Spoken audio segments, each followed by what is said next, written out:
on the 12 volt DC adapter and connect to connector adapter and go through the Arduino Uno R3. And Arduino Uno R3 will supply the optical fingerprint sensor in pin 5 volt and ground pin.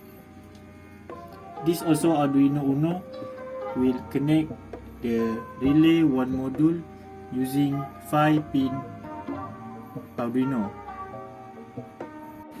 Okay, next the relay 1 module will connect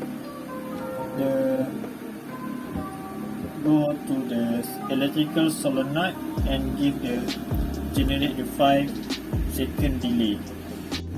Back to the Arduino Uno R3, the pin number 2 and number 3 will connect to optical fingerprint sensor for the optical fingerprint sensor function that recorded and scanned the thumbprint and in the coding Arduino.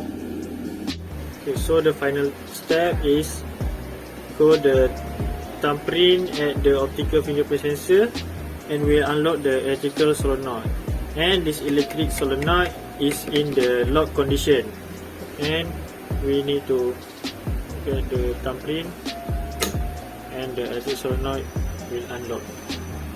Alright, and verify delay.